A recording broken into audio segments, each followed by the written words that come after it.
అనేక మంది కుల సంఘ నాయకులు పెద్దలు అనేక రాజకీయ పార్టీకి సంబంధించినటువంటి నాయకులు పెద్దలు అదేవిధంగా రియాజ్ భాయ్ అయ్యే అనేక మంది బీసీ సంక్షేమం కోసం పనిచేసేటటువంటి నాయకులు ఓసీల సంక్షేమం కోసం పనిచేసేటటువంటి నాయకులు అదేవిధంగా పత్రికా అధిపతులు మరి కుల సంఘాల నాయకులు అందరూ కూడా వచ్చారు.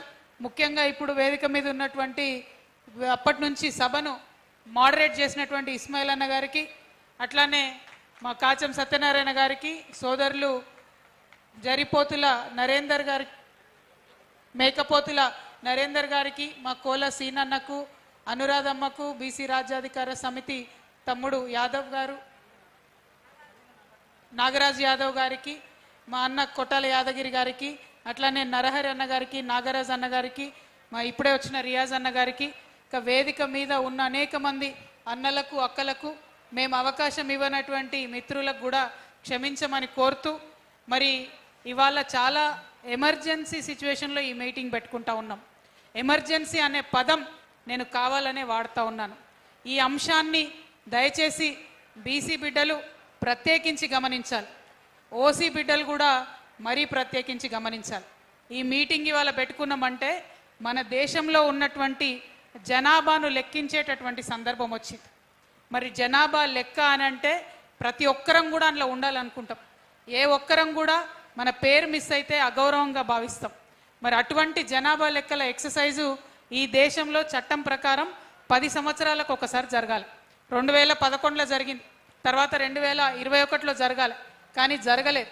లేట్ అయింది, కోవిడ్ అన్నారు, అదన్నారు, ఇదన్నారు, ముందుకు జరుపుకుంటూ పోయినరు. ఫైనలీ ఇప్పుడు జరుగుతున్నది. ఇప్పుడు జరిగే కన్నా ముందు మరి భారతీయ జనతా పార్టీ ఒక మాట ఇచ్చింది, అన్ని కులాలను మేము లెక్క పెడతామని చెప్పి. నేను చాలా సంతోషపడ్డా.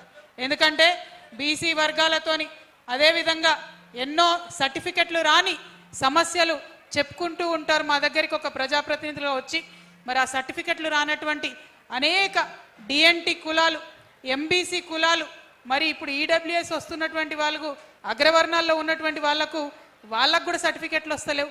అనేక మంది ఈ సమస్యలతోని మా దగ్గరకు వచ్చినటువంటి సందర్భాన్ని మరి నేనైతే ఒకటే సొల్యూషన్ అనుకున్నా, జనాభా గణన జరగాలి, అందులో కేటగిరీలు ఉండాలి, ఆ కేటగిరీలో సబ్ కేటగిరీలుగా కులాలు ఉండాలి. అంటే కేటగిరీస్ ఏమేమి ఉండాలి? SC, ST, OBC and EBC అన్ని కేటగిరీలు ఉండి అందులో సబ్ క్యాస్ట్లు కులాలు అన్ని మెన్షన్ చేస్తే ప్రతి ఒక్కరికి కూడా రిప్రజెంటేషన్ వస్తుంది. ప్రతి ఒక్కరిని కూడా ఈ దేశము ఈ కేంద్ర ప్రభుత్వం గౌరవించినటువంటి భావన వస్తుంది. ఆ నమ్మకంతో ఉంటే మనం మరి సెన్సస్ జరుగుతుంది, కాస్ట్ సెన్సస్ జరుగుతుందని ఆ కాన్ఫిడెన్స్తో ఉంటుంది. కానీ ఎప్పుడైతే కేంద్ర ప్రభుత్వానికి సంబంధించినటువంటి గెజెట్ వచ్చిందో దాన్ని తెలంగాణ జాగృతి నుండి మేము క్షుణ్ణంగా పరిశీలించడం జరిగింది. పరిశీలించిన మీదట మాకు అర్థమైంది ఏంటంటే తీవ్రమైనటువంటి కుట్ర భారతీయ జనతా పార్టీ మరి చేస్తూ ఉన్నది. దేశ ప్రజలందరినీ కూడా మోసం చేస్తూ ఉన్నది. ఎస్సీ ఎస్టీలను అంటే వాళ్ళు రిమూవ్ చేయలేరు, ఎందుకంటే ఆనాడే అంబేద్కర్ గారు రాజ్యాంగంలో పెట్టించారు కాబట్టి ఆ రక్షణ కవచం ఉంది కాబట్టి వారిని టచ్ చేయలేరు. కానీ బీసీలైనా ఎకనామికలీ బ్యాక్వర్డ్ ఉన్నటువంటి ఇతరులైనా కూడా మరి ఆ రక్షణ కోల్పోయినారు. ఏం వాగ్దానం చేసింది భారతీయ జనతా పార్టీ? కుల గణన చేస్తామన్నది. ఇవాళ ఏమి ఇచ్చిండ్రు గెజెట్లో? ఎస్సీ, ఎస్టీ అండ్ అదర్స్ అంటే ఏ కమ్యూనిటీ? ఎన్ని కులాలు ఉన్నాయి ఈ దేశంలో? 4000 పైచిలకు కులాలు ఉన్నాయి ఈ దేశంలో. ఒక్కొక్క రాష్ట్రంలో ఒక్కొక్క కులం ఉంటుంది, ఒక్కొక్క రాష్ట్రంలో ఒక్కొక్క రకమైన పేరు ఉంటుంది. అంటే అన్ని కులాలు కలిపి నువ్వు లెక్క పెడితే ఆ లెక్కలు ఎప్పుడు తేలాలి? ఒక జోక్ ఉంటుంది, ఒక ఆయన ఉంటాడట, ఒక ఆయన పాపం పోతుంటే తవ్వంట అనుకోకుండా ఒక దీపం దొరికితే ఆ దీపాన్ని ఇట్లా అంటాడు. అనగానే ఒక జీని వస్తుంది లెక్కలో భూతం. ఆ భూతం ఏంటిదంటే పని భూతం అన్నట్టు. ఆ పని భూతం ఆయన ఎంట పడుతుంటుంది, నాకు పని చెప్పు, నాకు పని చెప్పు, నాకు పని చెప్పు అని. అంటే ఆయన ఏం చేస్తాడంటే ఇక పోయి ఆకాశంలో సుక్కలు లెక్క పెట్టి రాపో అంటాడు. పోతుంది 1 మినిట్లో మళ్ళీ వెనకకు వస్తుంది, నాకు పని చెప్పు మళ్ళీ అంటాడు. అంటే సముద్రంలో నీళ్ళు ఎన్నున్నాయో లెక్క పెట్టి రాపో, పోయి మొత్తం లెక్క పెట్టి వచ్చి చెప్తాడు. ఇసుక ఎంత ఉందో లెక్క పెట్టి రాపో భూమి మీద అంటాడు, మొత్తం లెక్క పెట్టి చెప్తుంది. ఇక నాకు అర్థం కాదు ఏం చేయాలరా నాయన, దీని పనిభూతం నా ఎంట పడ్డదని. అనగానే ఇట్లనే పోతుంటే మా కాచం సత్యనారాయణ లాంటి ఒక మంచి మిత్రుడు దొరుకుతాడు. అన్న దీన్ని ఏం చేయాలన్న, ఏదన్నా పని చెప్పు దీనికి అని అంటే, అన్న హుషారు బాగా ఐడియాలు ఉంటాయి, ఓ పని చెప్తాడు. ఏందంటే మంచి పొడవు తాటి చెట్టు చూపించి ఇగో ఈ చెట్టు ఎక్కు మళ్ళీ దిగు, నీకు ఇదే పని అంటే ఎక్కుడు దిగుడు అదే పని అన్నట్టు ఆ భూతం అక్కడనే పని భూతం అక్కడనే శాశ్వతంగా ఉండిపోతుంది. ఇవాళ జనగణన కూడా అట్లనే చేస్తున్నారు. 2011లో కాంగ్రెస్ ప్రభుత్వం ఏదైతే తప్పు చేసిందో ఆనాడు 4500 కోట్లు ఖర్చు పెట్టి కులగణన చేస్తామని ఏదైతే చెప్పినరో చేయకుండా మోసం చేసిరో అచ్చంగా అదే పద్ధతిలో ఇవాళ 11,000 కోట్లు ఖర్చు పెట్టి భారతీయ జనతా పార్టీ కూడా అదే పని చేస్తుంది. అంటే ఏందన్నట్టు ఆ భూతం లెక్క కులాల పేర్లు రాసుకుంటూనే ఉండుర్రి, లెక్క పెడతానే ఉండుర్రి, ఎవ్వరికి సర్టిఫికెట్ రాదు, ఎవ్వరికి రిజర్వేషన్ రాదు. I'm asking Bharatiya Janata party government, we want to be recognised first recognition, then reservation. If you are not recognized in this country, if you cannot count me in as a part of the citizens of this country, how will you give me any recognition? How will you give me any reservation?